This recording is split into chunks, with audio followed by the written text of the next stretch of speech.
1989년 9월 23살의 젊은 청년이 법정 앞에 섰습니다. 죄목은 강도치사죄.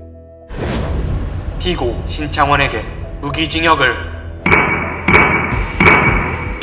법원은 반성의 흔적이 미약하고 이미 동일 전과가 많은 그에게 사형다음으로 큰 형벌을 선고합니다.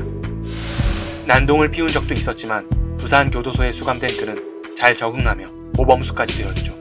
그렇게 7년여 시간이 흐르고 요새 괜찮아? 살도 많이 빠졌는데 계속 밥을 못 먹네. 죄송합니다. 장염이 오래가서요. 약 먹었으니까 금방 괜찮아질 겁니다.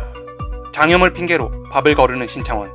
교도관들은 대수롭지 않게 생각하였지만 눈치채지 못한 그의 속마음, 바로 탈주를 준비하고 있었던 것입니다. 매일같이 경비 상황과 도주로를 점검한 그는 알맞은 탈출구를 발견해냅니다.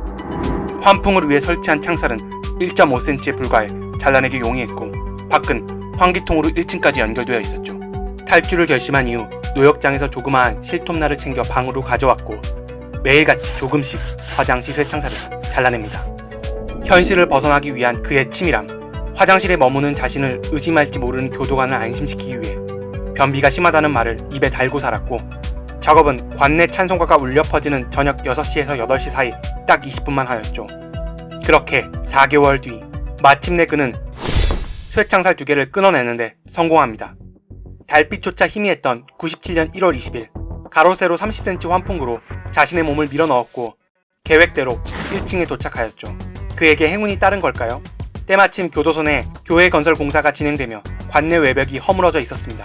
또 공사 과정에서 일부 전선이 제거되어 감시 카메라까지 작동하고 있지 않았죠. 그렇게 그는 안정된 감금을 버리고 불안한 자유를 얻어냅니다. 걸린 시간은 불과 1시간 20분. 탈주 후 바로 근처 농가에서 옷과 군품을 훔쳤고 곧장 서울로 향하였습니다. 목숨을 건 신창원의 도주. 무엇이 그를 여기까지 이끌었을까요? 지독하게 가난한 집에서 태어난 그는 어릴 때 어머니를 잃고 홀아버지 밑에서 자랐습니다. 주사가 있었던 아버지는 매일같이 욕설과 구타를 하였고 몇 년 뒤 들어온 계모는 그에게 관심조차 없었죠. 학교에서는 어땠을까요? 새끼야, 돈을 안 가져왔는데 뭐하러 학교 와? 빨리 꺼져. 육성예배를 못 낸 그가 선생님에게서 들은 소리였습니다. 초등학교 6학년 가출, 중학교 중퇴 후 그가 의지할 수 있는 따뜻한 어른은 없었죠. 정당화 될 수 없겠지만 이런 주변 환경은 서서히 그를 어둠의 길로 들어서게 합니다. 처음에는 닭, 수박 같은 작은 먹거리였지만 시간이 지나자 푼돈과 가게 물건까지 손을 대기 시작했습니다. 돌이켜 생각해보면 그때가 그의 삶을 바꿀 골든타임이었을지도 모릅니다. 그가 14살이 되던 해 경찰서. 어린 놈이 벌써 나쁜 거 먼저 배우고 다음에 걸리면 깜빵 갈 줄 알아? 좀도둑질로 경찰서에 끌려왔고 아직 어린 그를 훈방 조치하려 했지만 아이고 경찰관님, 우리의 이거 완전 상습이에요. 한두 번이 아니라니까요. 이번 기회에 그냥 깜빵 보내서 고생 좀 해야 돼요. 내가 아주 강력하게 부탁드립니다. 아버지의 이상한 부탁. 경찰은 고민 끝에 그를 소년원으로 보내버립니다. 훈계, 교육 목적이었을지 모르지만 빨간 경력이 생긴 신창원을 사람들은 멀리했고 소년원에서 만난 사람들과 어울리며 범죄는 더욱더 대담해져 갔습니다. 23살이 되던 1989년. 형, 나 양훈이야. 딱 한 번만 와서 막만 봐주라. 10분이면 끝난다니까. 소년원 친구의 부탁으로 4인조 금은방 절도에 참가하게 됩니다. 범죄가 거의 끝날 무렵 누구야? 때마침 나타난 주인은 그들을 발견하고 막아섰죠. 주인은 필사적으로 저항했고 마음이 급했던 공범 김양훈이 탈주 이후 신창원은 전국 곳곳에서 출몰했다 사라졌다를 반복하며 50여 차례나 절도 행각을 이어갔습니다. 신출귀몰한 그의 행적. 천의 얼굴이라는 별명처럼 노숙자, 대학생, 여자 등 다양하게 변장을 했고 경찰은 매번 속수무책이었죠. 국민들의 두려움이 경찰에 대한 불만으로 서서히 바뀌어 갈 때쯤 탈주 9개월 후 경찰은 드디어 신창원을 맞닥뜨립니다. 97년 10월 15일. 여기 충남 천안인데요. 신창원을 본 것 같기도 하고. 작은 빌라가 그의 은신처 같다는 제보였죠. 바로 현장을 방문한 경찰은 안에 사람이 없다는 걸 확인했고 잠복을 결정합니다. 그렇게 3일째 되던 날. 김형사, 일어나봐.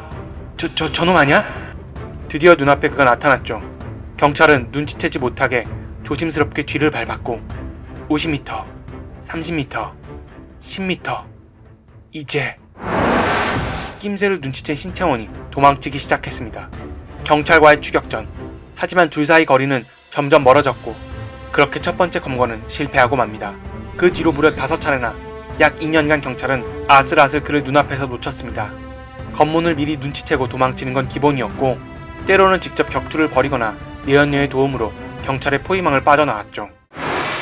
반면 수사 과정에서 경찰이 보여준 모습은 실책의 반복이었습니다. 사칭범을 신창원으로 착각하여 검거한 경우도 있었고 사전 정보를 입수하고도 홀로 공을 세우기 위해 단독 검거를 시도하다 실패하기도 했죠. 또 잠복 근무를 하던 형사가 그의 동거녀를 성폭행한 사례까지도 있었습니다. 징계받은 사람이 30여 명에 이를 정도로 사태가 심각해지자 경찰은 전국 6개 지역에 수사본부를 설치 총 97만 명의 인력을 동원하는 초강수를 둡니다. 하지만 이런 대규모 수사를 비웃듯 신창원은 장애인 시설에 돈을 기부하는 대담한 모습까지 보였죠. 하지만 3년이 바다고 위로는 50만 군대가 있는 대한민국 땅에서 언제까지 도망칠 수 있을까요? 99년 7월 16일. 아무리 봐도 맞는 것 같은데? 가스레인지 수리공이었던 김씨. 한 여성의 의뢰받은 집을 수리하던 중 집에 또 다른 남자가 있다는 사실을 발견합니다. 그는 실내에서 흔치 않게 모자를 쓰고 있었고 얼핏 본 모습이었지만 신창원과 비슷하다는 느낌을 주었습니다. 수리를 마치고 집을 나왔지만 영 꺼림칙했던 김씨는 물건을 두고 나왔다는 핑계로 다시 집에 들어갑니다. 그리고 특수부대에서 근무했던 남다른 눈썰미로 집안 곳곳을 살폈죠. 젊은 남녀가 사는데 흔한 결혼사진조차 하나 없단 말이야. 아무래도 수상해. 그의 신고에 비상대기 중이었던 경찰 수십 명은 즉각 집을 포위합니다. 자신의 드라마가 끝나가는 걸 알았을까요? 신창원은 저항 없이 순순히 경찰을 따라 나섭니다. 탈옥 후 2년 6개월 만이었죠. 사람은 잡혔지만 역설적이게 사람에 대한 관심은 더 커졌습니다. 당시 입고 있던 미소니 티셔츠가 신창원 티셔츠라는 이름으로 유행이 되었고 그의 일생을 그린 만화가 발매 베스트셀러가 되기도 합니다. 그리고 무엇보다 그가 체포되며 건넨 마지막 말이 두고두고 사람 사이에 회자되었죠. 저 같은 범죄자가 다시는 없게 사회와 가정에서 문제 아들에게 사랑을 주십시오. 어쩌면 이 말이 오랫동안 그가 도망치며 꼭 하고 싶었던 말일지도 모릅니다.